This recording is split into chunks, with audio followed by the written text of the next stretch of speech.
Team. Nous vous réservons une émission très fun où ensemble nous pourrons décortiquer toute l'actualité sportive. Je serai en compagnie donc de Guy Orlus. Bonsoir Guy Orlus. Bonsoir Christine. On danse un peu? Prenez votre micro Guy Orlus. On va faire 3 fois plus cette fois-ci. 3 fois plus? 3 fois plus. Bonsoir Saint-Séverin. Bonsoir. Comment vous allez? Une belle chemise, hein? Ah, oh, ben, dis donc. Merci beaucoup. J'imagine pourquoi, mais je ne dirai rien. Bonsoir Dago Charles. Bonsoir Marie-Christine. Comment vous allez? Je vais très bien, très bien. Je suis contente de vous retrouver. Moi également. Il suffirait que tu te fasses accompagner de ce carton rouge-là et que tu réalises que tu es dans la plus belle des couleurs. Aucun commentaire. Bonsoir, monsieur Henri Jo, monsieur le Premier ministre de la Grande Team. De ministre de la Grande Team, j'arrive au Premier ministre. Voilà, ça monte là, ça monte. Ça monte un tout allez, petit allez, peu. la musique, ça monte, voilà. Allez. Merci le Premier ministre. Voilà. Bon voilà, tout le monde est échauffé, tout le monde est prêt. On débute l'émission maintenant avec le sommaire. Sommaire. La Grande Team vous présente ce soir LGT News. Focus avec Guy-Charles Poté, milieu de terrain de l'équipe réserve du PSG. Coupe de la Confédération. Quart de finale aller, veillée d'âme à l'ASEC Mimosa. Bonne soirée avec l'équipe de la 3. Vous pourrez participer à l'émission, et oui, en donnant votre avis sur la question LGT de ce soir. Coupe de la Confédération CAF. L'ASEC peut-elle continuer sur sa lancée en Tunisie? Le 27 21 59 93 99. Je reprends le numéro de téléphone. Le 27 21 59 93 99. N'oubliez pas l'indicatif plus 225 si vous nous appelez hors de la Côte d'Ivoire. Et aussi sur la page Facebook de la 3. On attend vos avis, on attend vos commentaires. On débute maintenant avec LGT News. LGT News. On ouvre les news avec du tennis. 6e édition ITF World Tour. 50 participants sur les cours Arthur H à l'Ivoire. Ils sont au total 50 jeunes joueurs de tennis qui participent depuis lundi dernier à la 6e édition ITF World Tour sur les cours Arthur H de l'Ivoire. Selon Boniface Papanouveau, directeur de la compétition, ce tournoi est scindé en deux, à savoir le J30 et le J60, dont les finales sont prévues les 22 et 29 avril prochains. 25 pays sont présents en terre ivoirienne. On peut citer pêle-mêle la Belgique, la Bulgarie, l'Australie, l'Inde, la Pologne, le Togo, le Madagascar, la France. La Côte d'Ivoire compte 13 athlètes dans ce tournoi. LGT News. Parlons du rugby avec le trophée Barthès. Les éléphantos au Kenya. La délégation de l'équipe nationale U20 s'est envolée ce mercredi pour le Kenya où elle prendra part à la CAN U20 dotée du trophée Barthès. Cette compétition qualificative pour la Coupe du Monde des U20 se tiendra du 20 avril au 1er mai au Kenya à Nairobi. La Côte d'Ivoire affronte ce jeudi 20 avril la Zambie, vainqueur de la précédente édition. Le trophée Barthès de cette année met en compétition 8 équipes que sont le Zimbabwe, champion en titre, le Kenya, pays hôte, la Namibie, la Tunisie, la Zambie, la Côte d'Ivoire, l'Ouganda et le Madagascar, finalistes de la dernière édition. LGT News. Judo, séminaire de formation, arbitres et commissaires sportifs ivoiriens renforcent leurs capacités à l'INJS. En prélude à l'Abidjan African Open Senior et la CAN des cadets et des juniors, programmée du 15 au 18 juin, la Fédération ivoirienne de judo, dirigée par Daboné Seydou, a initié un séminaire de renforcement des capacités des arbitres et commissaires sportifs ivoiriens. Débuté hier mardi à l'INJS, ce stage prend fin l'UEFA demain jeudi. Abdourahmane Youssoufou, expert international et directeur adjoint de la commission sportive de l'Union africaine de judo, a instruit les apprenants sur les gestuels en arbitrage, le rôle et la mission d'un officiel technique lors d'un tournoi mondial et le rappel des 12 décisions d'arbitrage. L'objectif est de recycler les officiels ivoiriens afin qu'ils soient efficaces lors de ces 2 tournois internationaux prévus du 15 au 18 juin au Palais des Sports. Très bonne initiative de la Fédération de renforcer les capacités des cadres techniques, en l'occurrence les arbitres et les officiels techniques, parce que, comme vous le savez, la Fédération va accueillir un grand événement, l'Open, et c'est un Open qui va regrouper 200 à 300 athlètes seniors, des juniors et des cadets. LGT News. Football à présent. Rififi à l'Union des écoles de football d'Abobo. Sanogo Mamadou, toujours président. Le feu couvre toujours à l'Union des écoles de football d'Abobo, dénommée l'UEFA. En effet, alors que Jean-Noël Ehui s'était proclamé récemment président élu de cette association, le membre fondateur de l'UEFA, à savoir Koné Brahima, est monté au créneau pour dénoncer, selon ses propres termes, une forfaiture. C'était au cours d'une conférence de presse qu'il a animée hier à la piscine d'Adjamé. À l'en croire, le seul et unique président reconnu par tous, dont l'ACFACI, dirigé par Anyagami, et Sanogo Mamadou. Le président de l'UEFA est bel et bien M. Sanogo Mamadou, élu par les membres actifs au nombre de 24 et selon les conditions d'éligibilité des candidatures de nos statuts et règlements intérieurs. LGT News. Direction l'Éthiopie. Iratapé s'éclate avec le Bahadar Kenema. Exilé en Éthiopie depuis quelques mois, Iratapé est en train de s'affirmer comme l'un des meilleurs gardiens du championnat d'élite éthiopien. Titulaire au sein de Bahadar Kenema, club avec lequel il a disputé à ce jour 18 matchs, l'ancien portier du FC San Pedro est parvenu à bouleverser la hiérarchie des derniers remparts. Iratapé est titulaire indiscutable à son poste. Et si son club occupe la 2e place au classement à seulement 3 points du leader, c'est en partie aux portiers ivoiriens qui entend maintenir le cap jusqu'à la fin de la saison. LGT News. En boucle CNews avec le Bayern Munich. Une amende record infligée à Sadio Mané. J'ouvre donc les débats maintenant. Guillaume, un mot sur Iratapé?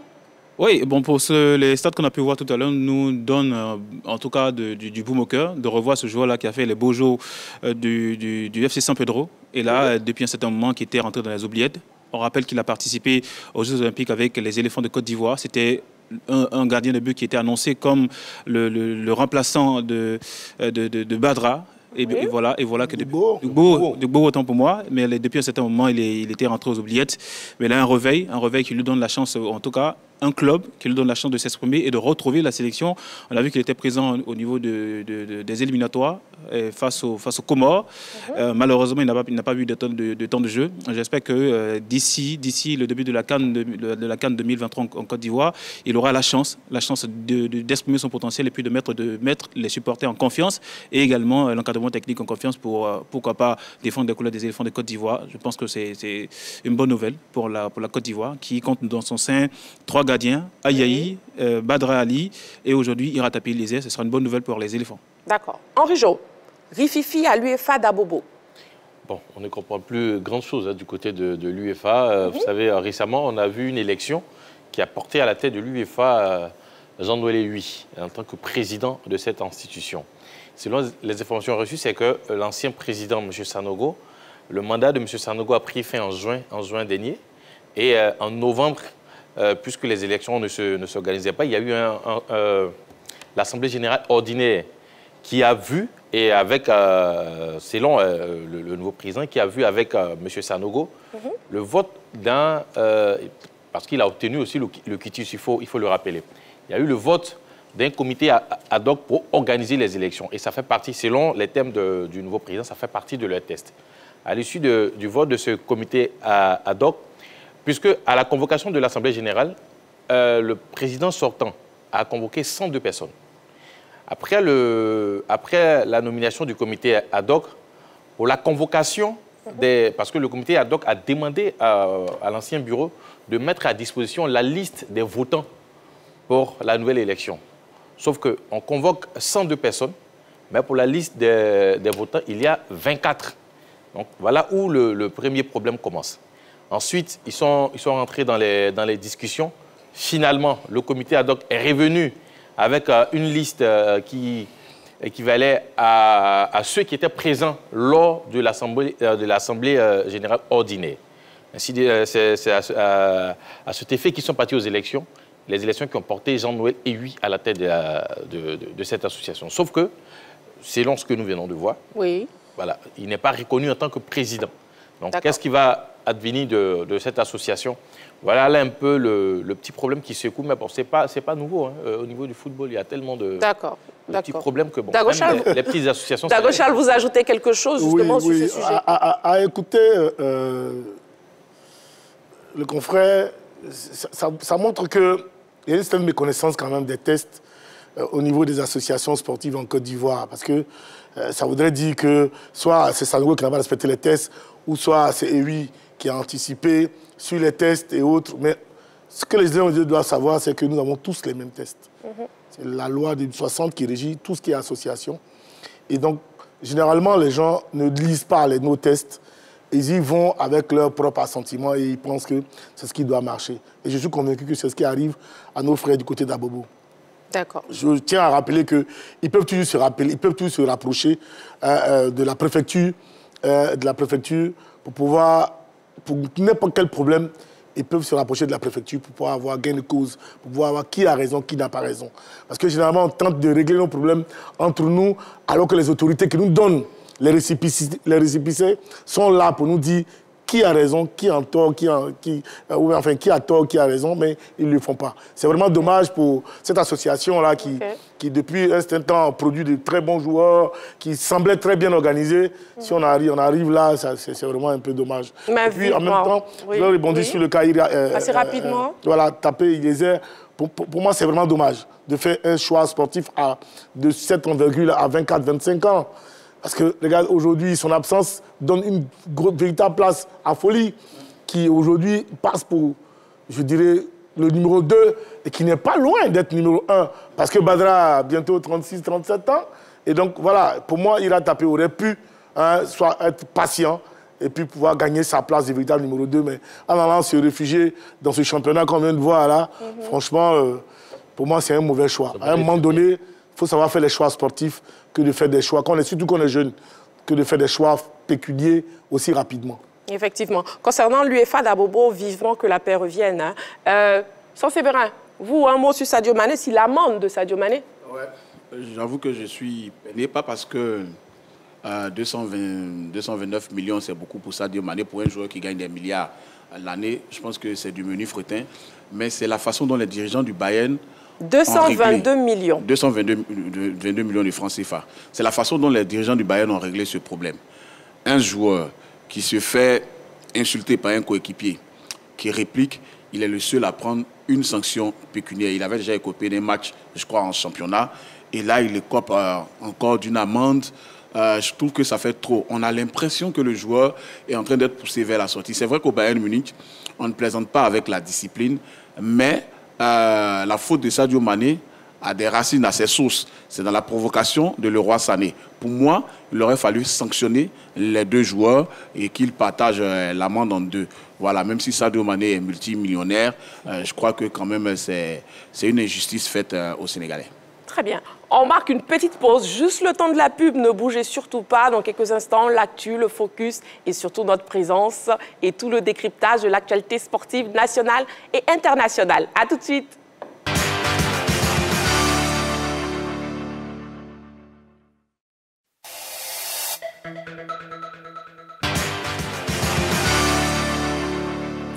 Nous sommes donc de retour sur le plateau de la Grande Team et nous passons à présent au focus.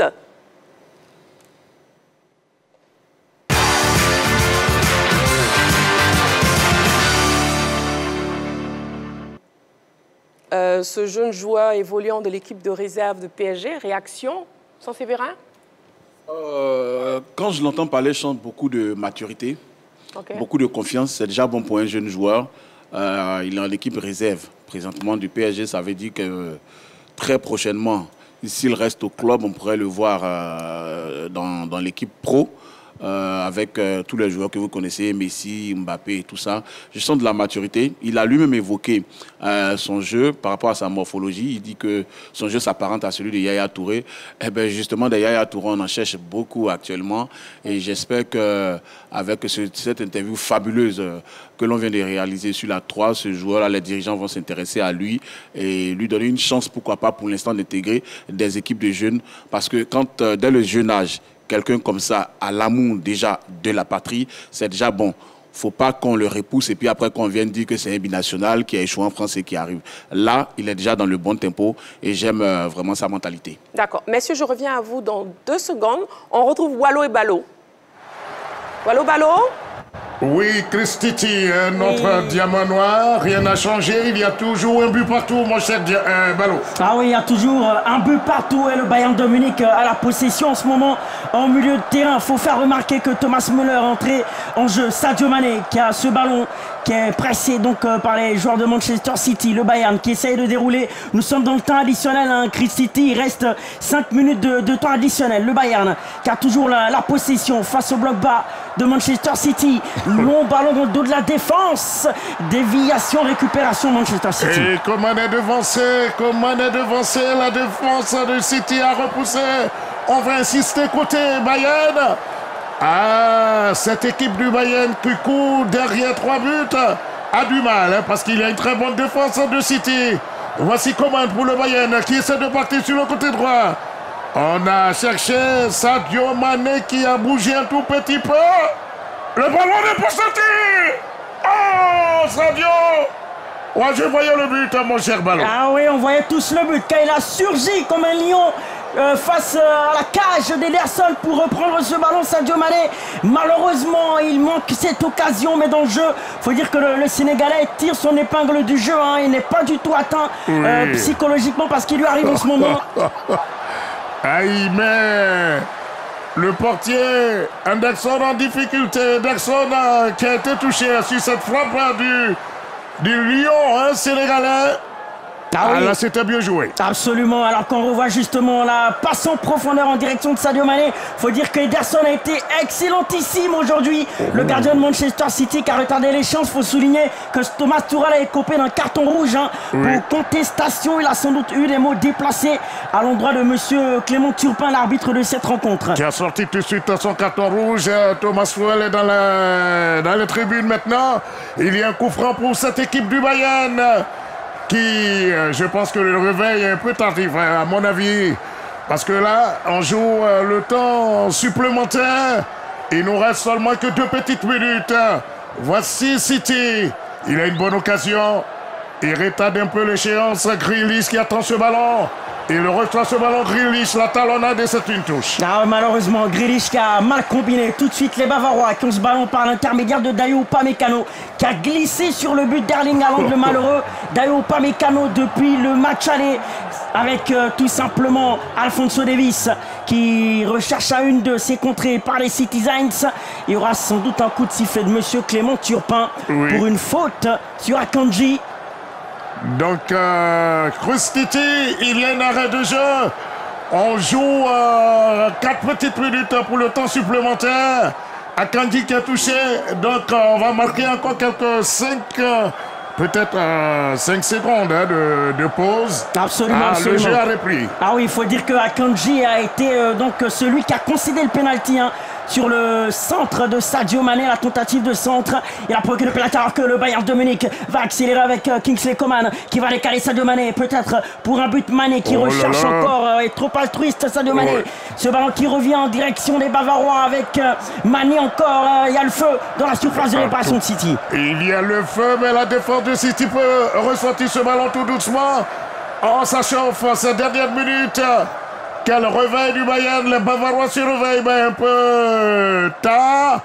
On va récupérer avec Upamecano qui va garder ce ballon. Ah oui, un mauvais contrôle de Grealish. Le Bayern de Munich qui va repartir. Pourquoi pas pour sauver l'honneur en étant en passe d'assister à un remake de la demi-finale de 2022. Manchester City, Real Madrid. En attendant, le Bayern de Munich va accélérer pour sauver l'honneur. Kingsley Coman. Coman qui décale son coéquipier. Oui, le centre en retrait. Ça revient la frappe de Coman de l'extérieur du pied. Allez, ça se dérobe. C'est une frappe de l'extérieur du pied qui se dérobe de la part de Kingsley Coman. Ils auront tout tenté aujourd'hui, les Bavarois. Mais rien n'y fit. Ils n'ont pas pu marquer ce fameux but-là pour leur permettre, pourquoi pas, de faire une remontada à l'allemande. On n'a pas eu de remontada. Il y a toujours un but partout. On a terminé avec le temps supplémentaire. C'est terminé ici. Et il faut dire qu'un match nul qui permet à City de continuer l'aventure. Ah oui, dans l'ensemble des deux matchs, ça fait 4-1 Manchester City. On l'a dit, qui est dans une série infernale. Ça fait le 11e match consécutif sans défaite. Eh bien, le rouleau compresseur Citizens est en route pour faire face à la solidité du Real Madrid en Ligue des Champions. C'est une belle demi-finale qui nous attend le 9 mai. Oui, Cruz City, ça vous dit que c'est terminé. Bayern 1, Manchester City 1. Donc, le Bayern est éliminé de la compétition. Donc, rendez-vous le 9 mai. City, Real Madrid pour les demi-finales. Merci beaucoup, Wallo Ballo, mon duo de choc.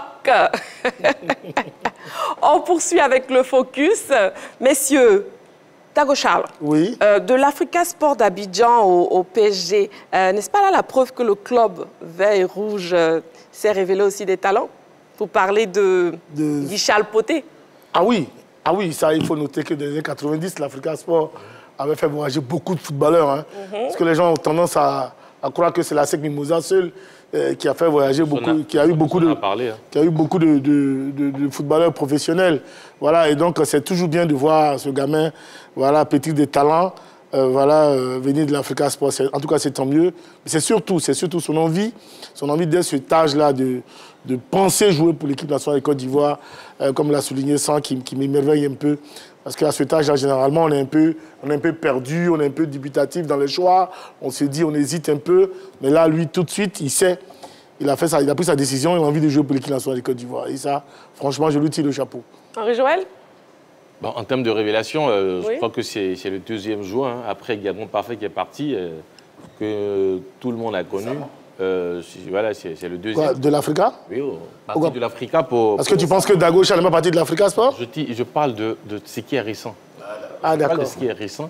Parce que quand on veut parler de Dago Charles, il faut remonter aux années... C'était déjà quelle année? 90. Voilà, peut-être ce jeune joueur même n'était pas encore né.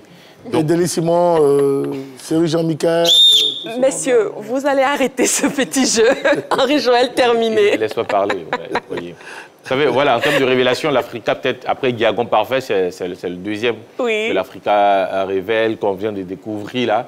Et ce qui m'éveille comme Saint-Séverin et comme Dago Charles, c'est sa volonté de vouloir jouer pour la Côte d'Ivoire. Aujourd'hui, on fait face à ce petit problème que je peux qualifier comme de tel, avec certains joueurs qui hésitent, d'autres qui sont appelés et qui hésitent, d'autres à qui on fait la coquille qui ne viennent pas.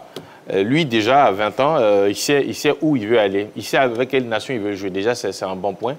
Maintenant, je pense qu'il est temps pour lui, peut-être d'aller s'essayer, parce que déjà, à 20 ans, il était encore dans la réserve. Je pense qu'il est temps pour lui d'aller s'essayer, peut-être en Ligue 2. Je ne sais pas, peut-être en national. Pour se faire quand même, pour franchir un cap. Parce qu'on ne va pas rester au centre de formation à 20 ans, 21 ans et continuer d'être dans la réserve. Je pense que c'est le moment venu pour lui de sortir du confort du Paris Saint-Germain, du centre de Paris Saint-Germain, pour aller maintenant s'aguerrir et pourquoi pas, d'ici quelques années, se trouver un club afin qu'il puisse véritablement amorcer son développement. Donc je pense que c'est le moment. Et pourquoi pas, s'il est performant, parce que la sélection ivoirienne aussi, c'est ça, s'il est performant, pourquoi ne pas l'appeler? Si déjà, il commence à intégrer un club que ça fonctionne très bien pour lui, il y a déjà la sélection de U23 qui est là. Même si on est éliminé de la CAN, de la catégorie, déjà, il peut intégrer cette sélection pour se faire une idée de l'équipe nationale de la Côte d'Ivoire. Voilà. Saint-Séverin, vous ajoutez quelque chose? Oui. Je crois que, comme Henri-Joël le dit, il est temps pour lui qu'il qu'il passe un cap. On a vu beaucoup de joueurs au PSG qui étaient dans sa situation, qui ont dû quitter le club, puisque le club est dans une politique de starification, faire venir des grandes stars, et les jeunes de la formation sont en berne, en dehors de peut-être Kimpembe et autres qui sont encore là. Mais des joueurs comme Nkunku, comme Coman qu'on a vu tout à l'heure face à Manchester City, Maignan, Rabiot, ont dû sortir du confort, peut-être souvent poussés vers la sortie, mais tout compte fait, ils ont dû partir pour être aujourd'hui vus par toute l'Europe et par le monde entier. Je crois qu'il peut suivre la trajectoire de son compatriote, on va le dire comme ça, Tanguy Kouassi, qui a dû quitter le PSG aussi et qui est à Séville aujourd'hui. Donc, en tout cas, je l'encourage dans cette voie parce que c'est en le voyant jouer, en étant performant, qu'il sera en équipe nationale de Côte d'Ivoire. D'accord. Guillaume, c'est plutôt bénéfique pour la Côte d'Ivoire de voir tous ces talents qui sont révélés à l'international? C'est normal, c'est bénéfique, mais derrière, il faut travailler ici. Généralement, ce qu'on observe, c'est qu'on recrute généralement des joueurs, on ne cherche pas seulement que des binationaux, mais des joueurs compétents, capables d'apporter un plus au sein de l'équipe nationale. On a eu beaucoup de binationaux depuis un certain moment, mais depuis 2015, la Côte d'Ivoire n'a pas franchi le palier des demi-finales. Donc je pense que le moment est venu de recruter plus des joueurs compétents. On peut certes être un joueur évoluant ou ayant parcouru, ayant eu une formation dans un pays étranger, dans un pays européen, mais il faut être un joueur compétitif, compétent. C'est de ça qu'on a besoin. Donc, certes, pour son évolution personnelle, c'est déjà bon d'évoluer dans une formation telle que le Paris Saint-Germain. Heureusement qu'il associe un sport et études. Bénéfique, au cas où au football ça ne marche pas, parce que je pense qu'à 20 ans, l'âge pour évoluer, il faut, à ce niveau, il faut faire le possible pour intégrer une ligue. Et là, si ça ne marche pas, il pourra s'intéresser aux études. Mais pour le moment, on a besoin de joueurs compétents et il a le temps de travailler pour rejoindre la sélection. D'accord. Merci, Guillaume. Mesdames, Messieurs, et si on vous informait si ce qui crée le buzz actuellement ce soir? Ben, le buzz, c'est Benzema et on regarde dans sa buzz.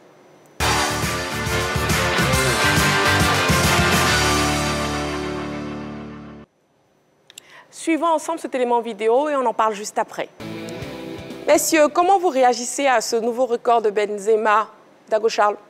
Écoutez, moi, je ne peux que le féliciter.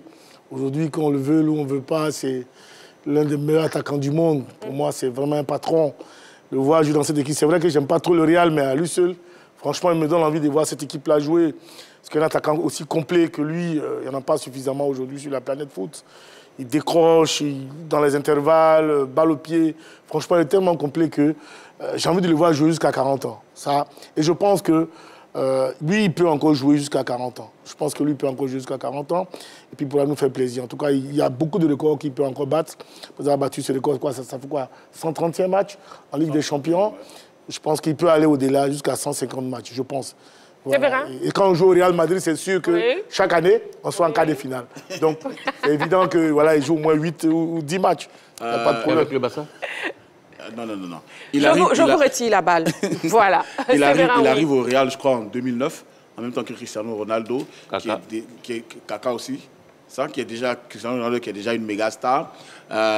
Il est dans l'ombre du Portugais jusqu'à ce que ce dernier quitte le club. Il est resté, il a persévéré. L'année dernière, il a gagné le Ballon d'Or. Aujourd'hui, je pense qu'il est au sommet de son art. Quand on parle de Real Madrid aujourd'hui, forcément, on ne voit que Karim Benzema. Et je crois qu'il fait partie des premiers noms que le coach Ancelotti coach sur ses feuilles de match. C'est une belle longévité. Dommage que ce soit moins bien avec l'équipe de France, mais bon, chaque joueur a son histoire avec sa sélection nationale.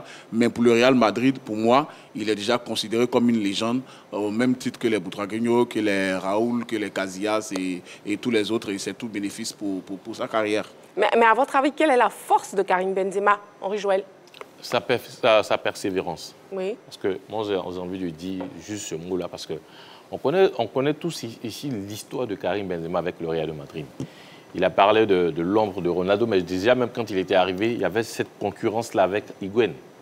Il y a eu cette concurrence avec Higuaín. Plusieurs attaquants sont venus au Real, notamment Adebayor et les autres. Et à un moment, avec son surpoids, Mourinho l'avait mis de côté. Mais il n'a jamais faibli. Il est resté là, il a travaillé. Et moi, je pense que même le fait d'avoir côtoyé Ronaldo, ça l'a beaucoup aidé. quand aujourd'hui on voit le physique de Karim Benzema, ce n'est pas le physique d'il y a, je dirais, 7 ans, 8 ans. Il était un peu, voilà, en surpoids. Et le fait de côtoyer Ronaldo, quand même, ça donne des idées parce que c'est quelqu'un qui est constamment en train de travailler pour garder une très bonne forme physique. Et je pense que Benzema s'est servi de ça. Et aujourd'hui, c'est vrai, quand Ronaldo part, tout de suite, c'est lui qu'on voit. Parce que oui, réellement, quand il était là aussi, c'était, j'ai créé les pointes au niveau de l'attaque les plus récurrents en termes de performance, c'était ces deux joueurs. Donc, c'est normal que quand Ronaldo part, derrière, celui qui prend la relève, c'est Karim Benzema. Et quand il prend, il tire les autres vers le haut. Parce qu'on se souvient que quand Ronaldo est parti et que Vinicius est arrivé, il avait laissé entendre que Vinicius n'était pas à la hauteur de l'attaque du Real Madrid. Ça avait soulevé un tollé. Il avait critiqué Vinicius. Mais aujourd'hui, on voit un peu ce que Vinicius est devenu à côté de lui. Mais je pense qu'il a persévéré malgré les difficultés, malgré le fait que même son coach voilà, ne lui faisait pas confiance en son temps, Mourinho d'ailleurs. Et aujourd'hui, il est l'attaquant, je dirais, l'un des meilleurs parce qu'à côté de lui, aujourd'hui, il y a Haaland qui est là. Voilà. C'est vrai, ce sont les deux pour moi. Oui, voilà. Oui. Non, mais en termes de performance, aujourd'hui, si on doit choisir les deux meilleurs attaquants du monde, bon, je pense que c'est Haaland et Benzema. Voilà, donc aujourd'hui, c'est cette persévérance-là qui a permis à Karim Benzema non seulement de remporter 5 Ligues des Champions, mais d'être toujours au Real et il ambitionne même finir sa carrière au Real. D'accord. Bon, pour l'instant, on ne va pas parler de la fin de sa carrière. Vu qu'il est encore en activité, Guy Orlus, est-ce qu'il pourrait encore faire d'autres records? Est-ce que c'est possible? Ben là, ce qu'on peut constater, c'est que dans son entourage, autour de lui, il y a déjà beaucoup de jeunes joueurs. Le travail est déjà fait par ces joueurs-là déjà. Quand il y a Vinicius, dont je parlais il y a quelques jours, Vinicius, il est incontournable avec le Real Madrid, très rapide, percutant. Il est capable à lui seul d'attirer près de 2 joueurs sur lui. Ça crée des ouvertures, ce qui ne pousse pas, ce qui n'emmène pas Benzema à beaucoup travailler, mais là, il a la facilité de jouer. Et puis derrière aussi, hein, on a dans le milieu le croâtre Modric, également appuyé par Modric. Et pourquoi pas parler de Toni Kroos. Un gros travail est fait autour pour pouvoir lui permettre d'exceller. Je pense que quand on voit Benzema, c'est dans la surface de réparation. Depuis un certain moment, il est rare de voir Benzema récupérer le ballon du centre pour se retrouver dans la surface de réparation. Il a un gros travail qui est fait autour. Donc, ça lui donne la facilité d'exercer et de ne pas s'épuiser physiquement. Et quand on sait qu'en dehors de tout ça, il effectue un gros travail sur lui-même. Donc, il a doublement cette opportunité-là d'exceller et d'évoluer, puisque là, quand on remarque que son âge n'a pas d'influence sur lui-même, il est égal à lui-même. Donc, il n'y a rien à dire. Il pourra faire mieux. Il pourra faire mieux. Pourquoi pas? D'accord. Très chers téléspectateurs, si vous n'avez pas pu suivre le LGT News en début d'émission, on vous permet de voir une séance de rattrapage. Alors, on y va pour LGT News. LGT News. On ouvre les news avec du tennis. 6e édition ITF World Tour. 50 participants sur les cours Arthur H à l'Ivoire. Ils sont au total 50 jeunes joueurs de tennis qui participent depuis lundi dernier à la 6e édition ITF World Tour sur les cours Arthur H de l'Ivoire. Selon Boniface Papanouveau, directeur de la compétition, ce tournoi est scindé en 2, à savoir le J30 et le J60, dont les finales sont prévues les 22 et 29 avril prochains. 25 pays sont présents en terre ivoirienne. On peut citer pêle-mêle la Belgique, la Bulgarie, l'Australie, l'Inde, la Pologne, le Togo, le Madagascar, la France. La Côte d'Ivoire compte 13 athlètes dans ce tournoi. LGT News. Parlons du rugby avec le trophée Barthès. Les éléphantos au Kenya. La délégation de l'équipe nationale U20 s'est envolée ce mercredi pour le Kenya où elle prendra part à la CAN U20 dotée du trophée Barthès. Cette compétition qualificative pour la Coupe du Monde des U20 se tiendra du 20 avril au 1er mai au Kenya à Nairobi. La Côte d'Ivoire affronte ce jeudi 20 avril la Zambie, vainqueur de la précédente édition. Le trophée Barthès de cette année met en compétition 8 équipes que sont le Zimbabwe, champion en titre, le Kenya, pays hôte, la Namibie, la Tunisie, la Zambie, la Côte d'Ivoire, l'Ouganda et le Madagascar, finalistes de la dernière édition. LGT News.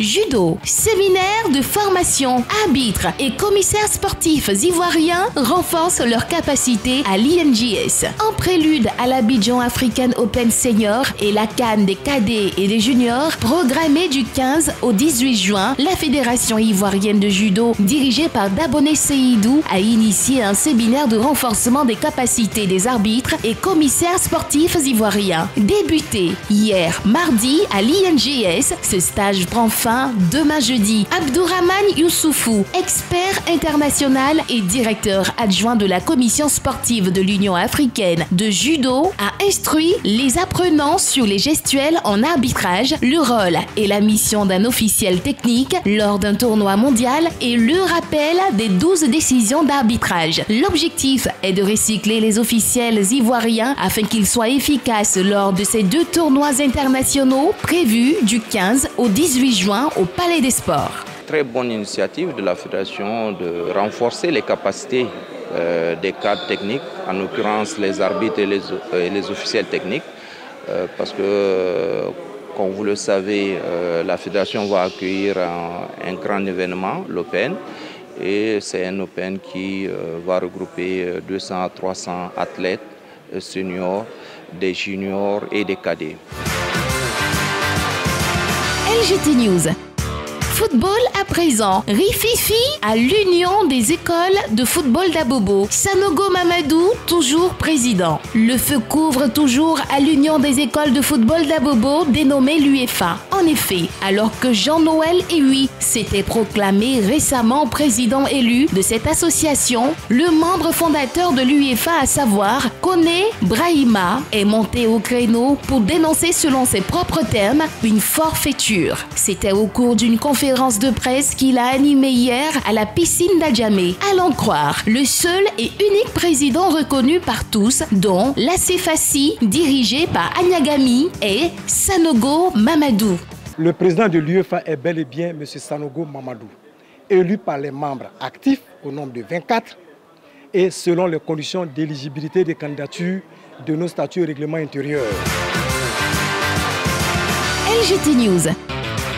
Direction l'Éthiopie. Iratapé s'éclate avec le Bahadar Kenema. Exilé en Éthiopie depuis quelques mois, Iratapé est en train de s'affirmer comme l'un des meilleurs gardiens du championnat d'élite éthiopien. Titulaire au sein de Bahadar Kenema, club avec lequel il a disputé à ce jour 18 matchs, l'ancien portier du FC San Pedro est parvenu à bouleverser la hiérarchie des derniers remparts. Iratapé est titulaire indiscutable à son poste. Et si son club occupe la 2e place au classement à seulement 3 points du leader, c'est en partie aux portiers ivoiriens qui entend maintenir le cap jusqu'à la fin de la saison. LGT News. En boucle CNews avec le Bayern Munich. Une amende record infligée à Sadio Mané. Le Bayern Munich a infligé une grosse amende. Le téléphone est ouvert, le 27 21 59 93 99, 27 21 59 93 99 pour répondre à la question. Coupe de la Confédération CAF, la SEC peut-elle continuer sur sa lancée en Tunisie? C'est le sujet de l'actu de ce soir.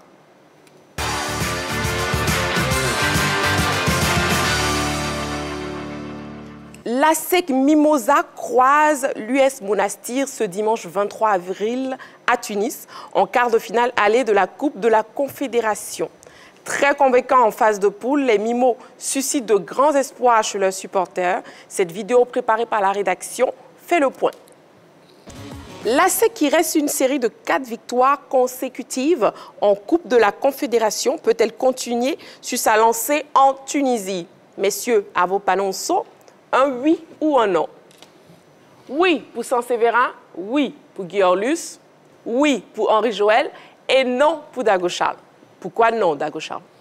Non, parce que sur les 2 derniers matchs que j'ai vus au niveau du championnat, la SEC ne m'a pas épaté. Pour une équipe qui doit franchir cette étape de Coupe d'Afrique, elle ne marque pas beaucoup. Je sens une équipe très émoussée. Je l'ai vu face au Sporting. Comment on appelle Goua, c'est ça, hein, Goua-Marc. Goua-Marc, je l'ai vu perforer à lui sur cette défense-là. En fait, ce qu'il voulait, le Sporting a manqué de chance. quand en face, cette équipe-là a une équipe tunisienne qui marque beaucoup, qui est deuxième sur le championnat et qui est un super buteur dont on vient de parler, je me demande bien comment la SEC va pouvoir... voilà, j'ai vraiment envie de voir la SEC. C'est pas un souhait, mais quand je les vois jouer, comme je le dis, ils ne m'inspirent pas vraiment confiance passer ce cap-là. Parce que cette équipe de Monastir, là, pour moi, légèrement supérieure à cette équipe de la SEC. Maintenant, si Julien Chevalier arrive à bien gérer ce match retour, c'est-à-dire à ne pas se jeter à l'abordage et puis jouer avec beaucoup plus d'expérience, c'est possible qu'il passe. Mais sinon, tout ce qu'ils m'ont laissé voir, surtout même ce soir, 1-0 face à Sol, ça ne met pas en confiance une équipe qui doit aller jouer en Coupe d'Afrique. Je reviens à vous tout de suite. On a M. Diomandé Mamadou qui est en ligne. M. Diomandé Mamadou, bonsoir. Bonsoir ma belle Marie-Christine Begré. Comment vous allez? Là que je vois ta beauté, je ne vois pas trop. Oh, vous êtes trop aimable. Alors, on vous écoute. Je suis à la table. Oui. Bonsoir, monsieur. Bonsoir. La team vous salue. Oui, Marie. oui. Faut dire à Dago d'être serein. D'accord. La SEC, c'est comme un avion. Quand la SEC décolle là, il n'a pas de rétroviseur, il sera seulement.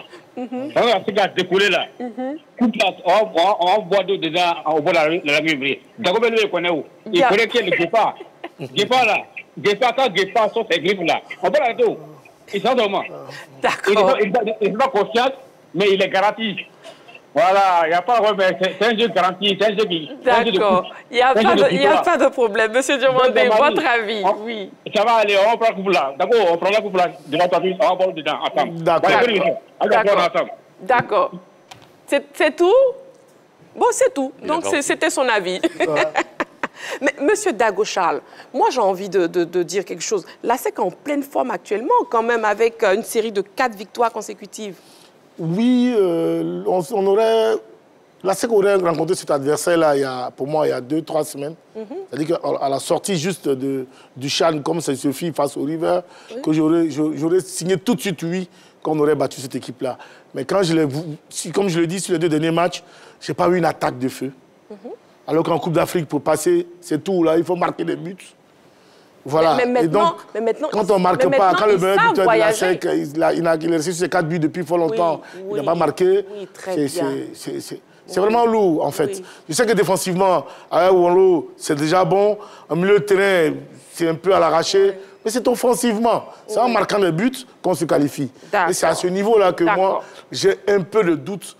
Sinon, ce n'est pas mon souhait. Voilà, c'est une équipe de la Côte d'Ivoire. Je souhaite vivement que la SEC franchisse ce cap. Mais ils me laissent sur ma faim de par leurs différentes productions. Aujourd'hui, j'aurais pensé qu'ils allaient se mettre en confiance en éclaboussant cette équipe de Sol FC.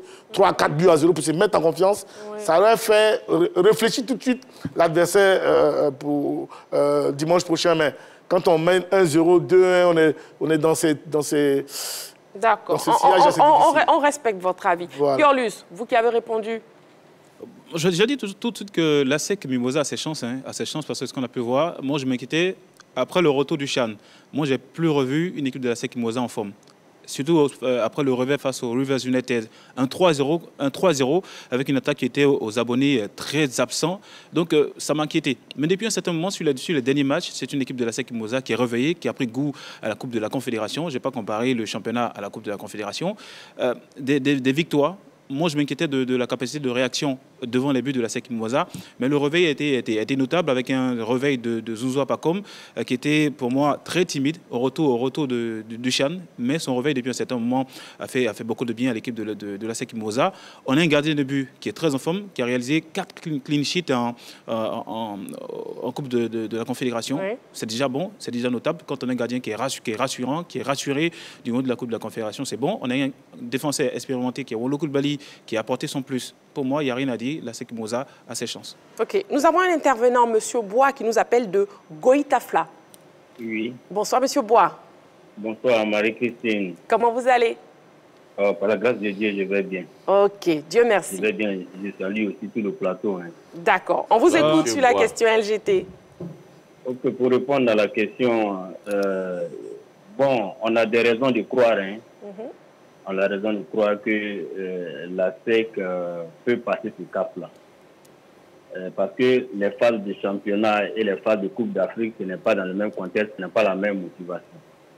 Donc on ose croire que si la SEC, la motivation est, si les joueurs sont débrouillés, pourquoi pas le Monastir, c'est un cran au-dessus de ce qu'ils ont déjà croisé, mais je pense que ça dépendra de la volonté du schéma tactique qui va mettre en place l'entraîneur de la SEC. S'ils sont dans de bonnes dispositions, à l'aller comme au retour, je crois, pourquoi pas, la SEC peut passer cette étape-là. Voilà, mais nous, il faut faire aussi avec un peu de réserve. Voilà, ne baignons pas dans un optimisme DA pour dire, parce que nous voyons les résultats en championnat, donc on est sûr que la SEC va faire non. On joue contre une équipe tunisienne. On connaît leur performance. On connaît quand nous les croisons chez eux, l'atmosphère, tout l'environnement, nous connaissons, donc il faut se méfier. Mais nous devons croire, par la grâce de Dieu, pourquoi pas, que la SEC peut passer ce tour-là. Voilà. D'accord, ok. Merci beaucoup, M. Bois. François Bérin. Oui, pour moi, il y a des raisons d'espérer. Vous savez, à la SEC, aujourd'hui, on va le dire clairement, il y a eu un avant et un après Chan. Avant le Chan, en janvier 2023, ça tâtonnait un peu.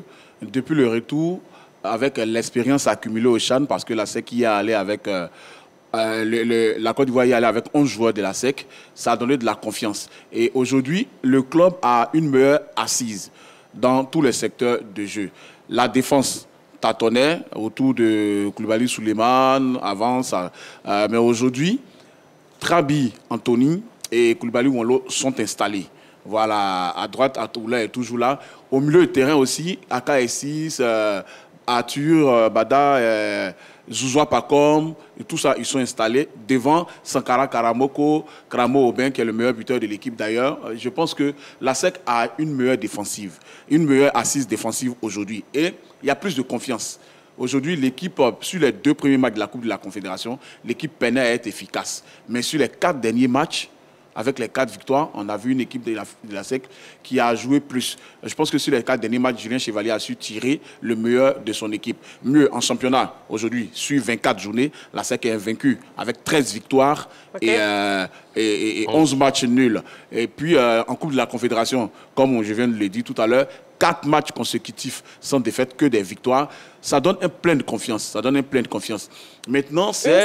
Une seconde. OK. C'est le système qui sera mis en jeu qui va aider la SEC à passer le cap de Monastir. Comme on l'a dit, l'équipe est 2e du championnat. Elle a une très bonne défense, articulée autour de Ouattara Ousmane, qui est international ivoirien.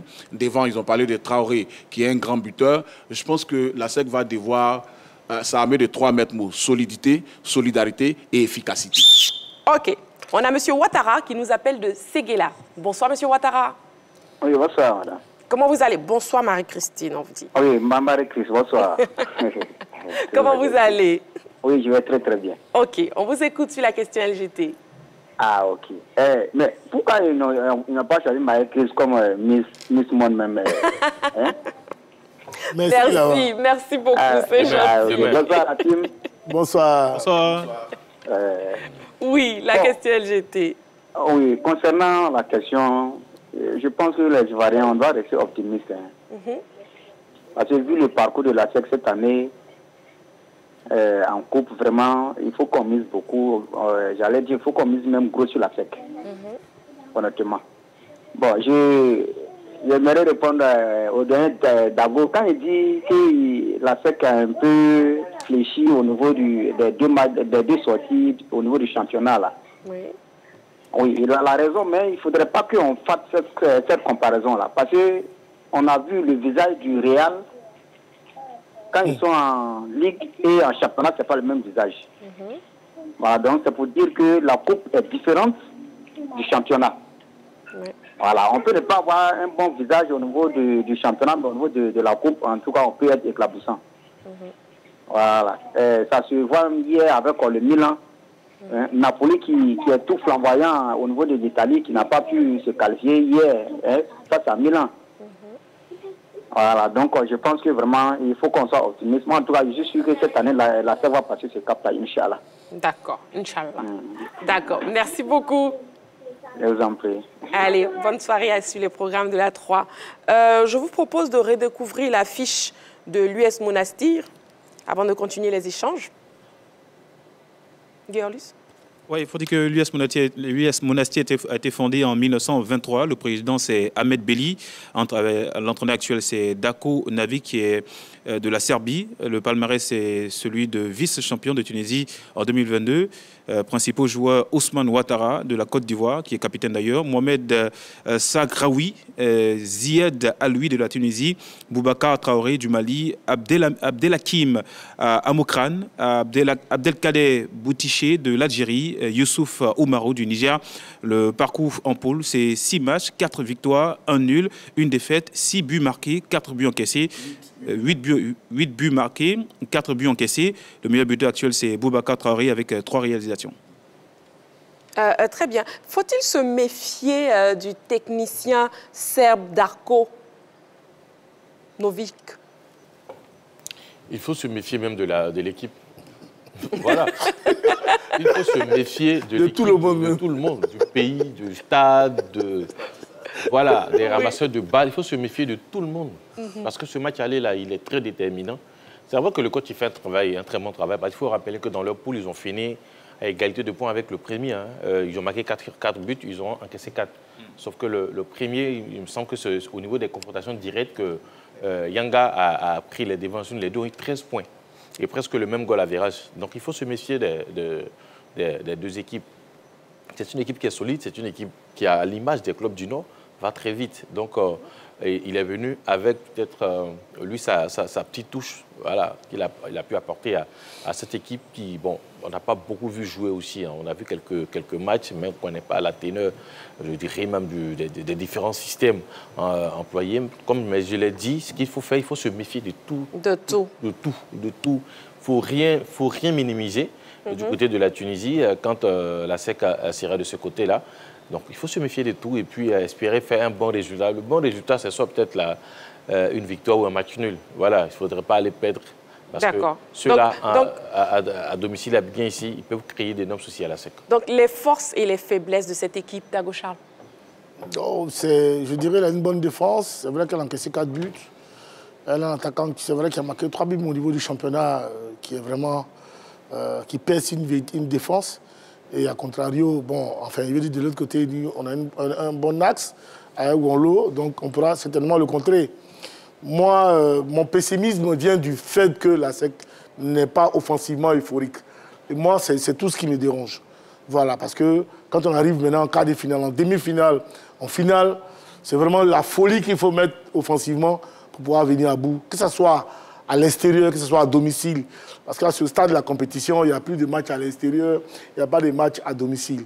Si vous gérez match, vous gérez très mal votre match même à l'extérieur ou à domicile pour vous faire battre. On se souvient du WAC qui s'était fait battre 7 buts à 2, ma mémoire était bonne, et puis par l'autre WAC.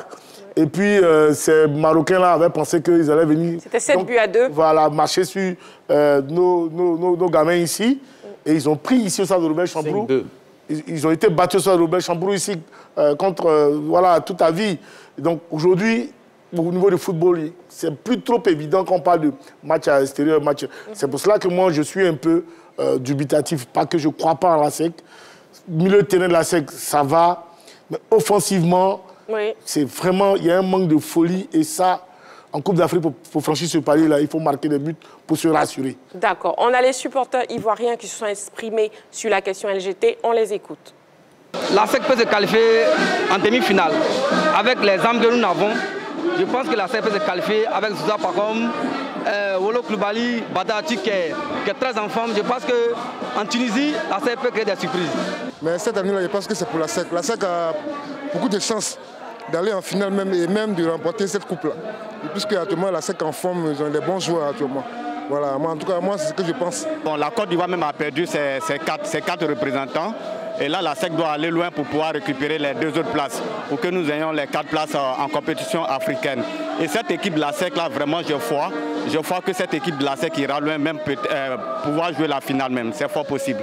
Voilà, prions Dieu seulement. Et les Tunisiens, je pense que c'est une équipe qui est quand même prenable. Même si je suis africain, mais je la supporte quand même. Je leur souhaite bon vent, qu'ils arrivent loin, qu'ils arrivent cette fois-ci en finale. Cette coupe qui ne s'arrête pas en cas de finale. Parce que l'objectif, c'est de prendre le trophée. Mais si la SEC remporte la Coupe, c'est bien que ça continue parce qu'il y a des générations montantes. On a vu depuis 1995 ceux qui sont passés, s'il n'y avait pas d'autres générations, il n'allait pas avoir de continuité. Donc c'est normal qu'après la finale, si la SEC remporte, ça continue aussi sur la même lancée. Et pour ma part, je crois que la SEC doit continuer cette lancée. Parce qu'autrefois, on a vu des générations.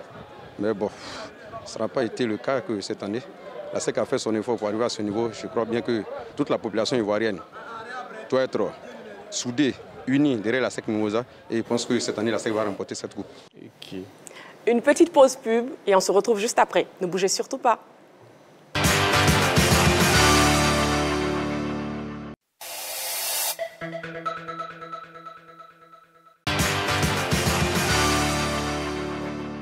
Sur le plateau de la Grande Team, toujours en compagnie de Dago Charles, de Henri Joël, le ministre de la Grande Team, de Guy Orlus et de Saint-Séverin. L'actu 2, non, surtout pas. L'actu 2, UEFA Champions League. Le Real de Madrid a brillamment validé son ticket pour les demi-finales de la Coupe aux Grandes Oreilles 2-0 à l'aller et score identique au retour face à Chelsea. Cette qualification, est-ce qu'elle n'est pas une porte ouverte pour une nouvelle consécration des Madrilènes, Henri Joël? Non. Pourquoi non? Vous aimez vos panonceaux, hein? Oui, je l'adore. C'est ce qui m'a envoyé au gouvernement. C'est le Premier ministre, donc il faut que je le soulève souvent. Précisez au gouvernement de la Grande Team. Ah, mais c'est le gouvernement. Bien sûr. C'est le gouvernement. Et qui dirige le gouvernement de la Grande Team? Pour l'instant, c'est moi. Surtout pas. Oui, on vous écoute. Alors, vous savez, il y a City qui est là. Oui. Parce que City vient de se qualifier. Et tout le monde voit City comme le grandissime favori de cette compétition cette année. Ça va, le Real, c'est le rouleau compresseur. Le Real, je dirais, c'est la régularité. Mais cette année, on sent plus cette équipe de City plus mature que les autres années. Et surtout avec un attaquant qui peut marquer à n'importe quel moment, Erling Haaland. Donc moi, je vois plus cette équipe de City mieux armée par rapport au Real pour pouvoir remporter ces deux confrontations au niveau des demi-finales. Donc c'est pour ça que j'ai dit non. Parce que je vois plus City. Mais n'empêche que le Real est un favori. C'est un favori, mais par rapport à City, ils ne le sont pas. Je ne pense pas qu'ils soient au-dessus de City. Cette année, je parle de plus de cette année. Surtout avec les formes du moment, je vois plus cette équipe de City plus solide, mieux armée, parce que ce n'est pas n'importe quelle équipe qui a réussi à battre le Bayern. Hein.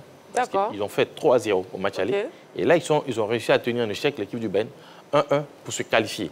Et quand on sait un peu le passé du Bayern de Munich dans cette compétition, le Bayern qui, quand même, a fait souffrir énormément l'équipe de Barcelone, a fait souffrir aussi souvent même cette équipe du Real à des moments. Et voir cette équipe du Bayern, ils n'ont pas été ridicules aussi, il faut savoir, face à cette équipe de City. Merci beaucoup. Mais merci Henri Joël. Oui, Séverin. Je crois, je mise une pièce sur Manchester City parce que Guardiola, c'est la régularité. Et cette année, il a ajouté un élément qu'il n'y avait pas dans son équipe, un attaquant de pointe. Quand il a été finaliste en 2021, je pense. Face à Chelsea. Face à Chelsea, quand il a été finaliste, il fallait plus travailler ses milieux de terrain. Là, maintenant, il y a une pointe, il y a un attaquant devant, un buteur assez qui est Erling Haaland, qui met le feu dans toutes les défenses. Donc, je pense que, pour moi, le Real est un peu plus essoufflé cette année. Pas en championnat, hein, pas en championnat, on n'en parle pas, mais en Ligue des Champions. Je sens que le Real ne pourra pas faire le coup de l'année dernière, c'est-à-dire venir dans les dernières minutes et chaque fois gagner, faire une remontada dans le Money Time. Je n'y crois pas trop. Je mise une pièce sur City, mais pour moi, c'est déjà dommage que cette affiche de finale, Real Manchester City, soit une affiche de demi-finale. J'aurais voulu la voir en finale. Le match aurait été 2 fois plus palpitant, mais bon, là, sur la confrontation à venir, je mise une pièce sur Manchester City. D'accord. On regarde ensemble l'infographie des 13 dernières éditions de l'UEFA Ligue des Champions. Guerlus. Eh bien, on a eu 13 rencontres, hein, 13 éditions autant pour moi, en 2011, en 2012, en 2013, en 2014, 2015, 2016, 2017, 2018, 2019, 2020, 2021, 2022 et 2023. Le Real a joué 11 demi-finales. Oui, 11 demi-finales, oui, effectivement. C'est le club le plus le club le plus titré dans la compétition. N'oubliez pas votre micro sans Séverin, avec 14 de peur titres. d'avoir un carton jaune. Ah, non, non, non, non. Je préfère le vert. C'est le monstre sacré dans la compétition. Mais cette année, pour moi, il y a quelque chose qui manque. Il y a moins de liens au niveau du milieu de terrain du Real Madrid. La défense est toujours solide. Devant, Benzema et Vinicius sont efficaces. Mais pour moi, le milieu de terrain, si le milieu de terrain de Manchester City, travailleur comme je le vois, arrive à étouffer celui du Real Madrid, je crois que les deux seront déjà joués. Dago Charles, vous partagez cet avis? Non, pas du tout, parce qu'avec les si, on va refaire le monde. Ouais. Moi, je voilà, si c'est pour dire, non, je ne parle pas des 100, qui parle des si. Non, moi, je pense que le Real nous a montré quand même que voilà, c'était qui connaît cette compétition-là. Voilà, depuis le début, personne n'y croyait. Mais cette équipe est montée en puissance comme toutes les autres années. Et pour moi, une fois de plus encore, le Real va faire sortir cette équipe de City-là. C'est vrai, elle est euphorique. C'est vrai, il y a Haaland qui est puissant aujourd'hui, qui arrive à concrétiser la plupart des actions de but de City. Mais le Real a toujours son Benzema. Le Real a toujours son Vinicius. Et puis le jeune Rodrigo qui vient de... Voilà, à lui seul, le refroidit cette équipe de Chelsea. Donc, pour moi, le Real Madrid... Pendant qu'hier, on va voir le tableau des participations des clubs européens en demi-finale de la C1. Voilà. 32 participations pour le Real Madrid, 20 pour le Bayern, 16 pour le FC Barcelone, 13 pour l'AC Milan, 12 pour la Juventus et Manchester United. Ok, ça voudrait dire que le Real Madrid est habitué aux demi-finales. Ouais. Ils savent gérer tout ça. Et des joueurs un joueur comme Haaland n'a jamais joué une demi-finale de Ligue des Champions. Donc, est-ce qu'il saura gérer tout ça? C'est tout ça, c'est le contexte, c'est l'environnement que voilà, les joueurs de City vont devoir gérer. Alors que ceux du Real Madrid sont déjà habitués à cette compétition-là. Et donc, je ne vois pas comment cette équipe de City pourra faire sortir le Real Madrid. Pour moi, le Real est taillé pour la Ligue des Champions. Voilà. OK. Nous regardons un élément avec les propos de Chelsea et Real. Je vous écoute. Le Real Madrid faut incroyable contre Chelsea. Le Real a été incroyable contre Chelsea. Ça fait 2 années de suite que le Real Madrid sort Chelsea. C'est dommage que Lampard, qu'on a connu avec la génération Drogba et Terry et tout ça, arrive au mauvais moment. Un club actuellement dans un piteux état, avec un coach qui avait échoué, qui revient, mais en quart de finale, contre le club le plus titré d'Europe, je pense que ça a été un peu difficile. Beaucoup de personnes sont en train de blâmer Lampard, mais je pense plutôt qu'il faut féliciter Carlo Ancelotti, qui est en train de montrer à toute l'Europe qu'il a quand même une partie de la science de la Ligue des Champions. Et ça, c'est tout bénéfice pour le club. On a l'infographie, affiche des demi-finales. On a l'affiche des demi-finales.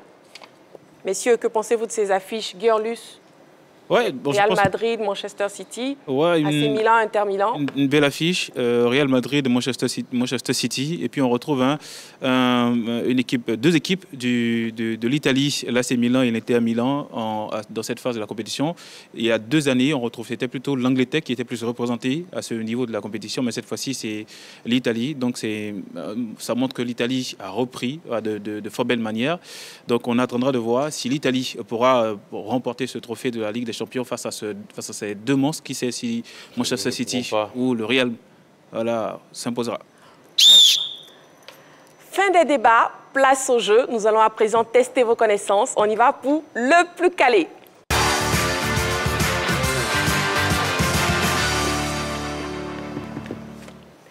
Le plus calé de ce soir. Équipe A, l'équipe de Guerlus et Sanséverin. Et l'équipe B, l'équipe de Dago Charles et Henri Joël. Okay. Regardez comment ils protègent même leur ardoise. Thème spécial Manchester City. La première question, on y va.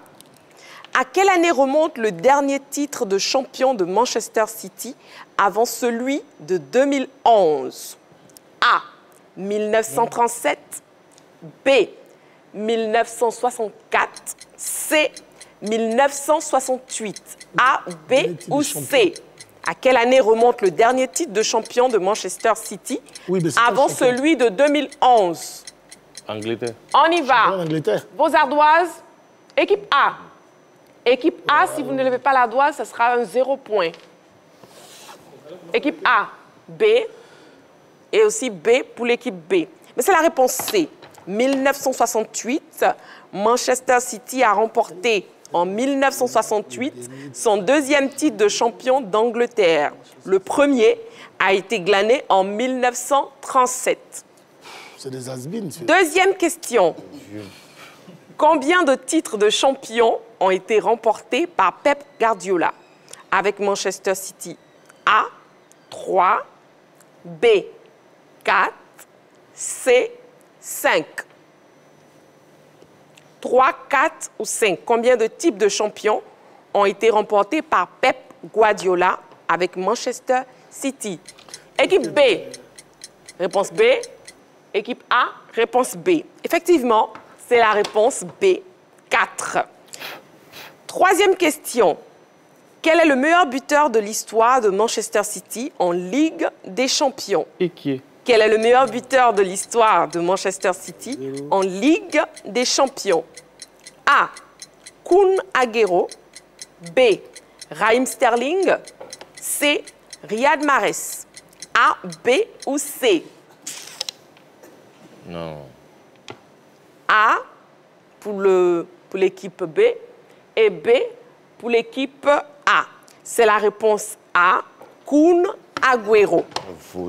Avec 39 buts, il devance Sterling et Gabriel Jesus. Gabriel Jesus.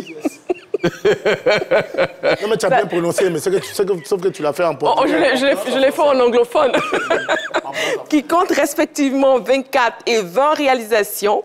Mahrez est 4e avec 16 buts. Quatrième question. Avec quel entraîneur Manchester City a remporté le titre de champion en 2011? A. Roberto Mancini. B.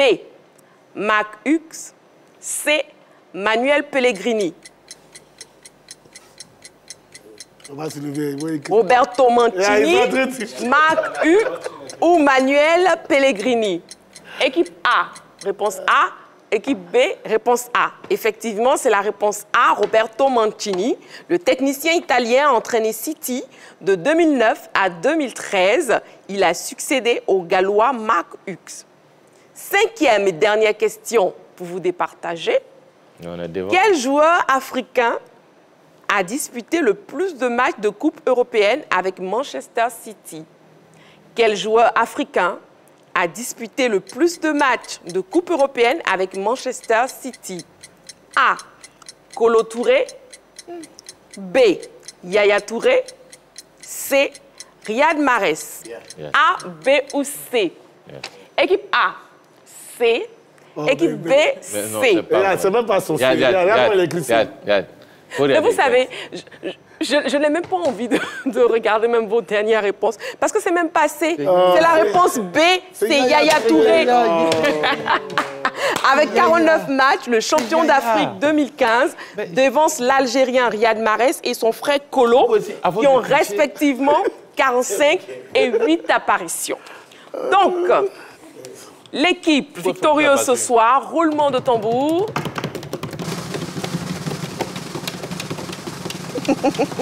Marie-Christine, depuis que tu as pris les commandes, je gagne seulement.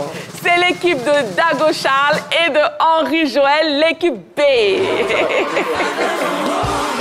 C'est faux. Hey, on y va.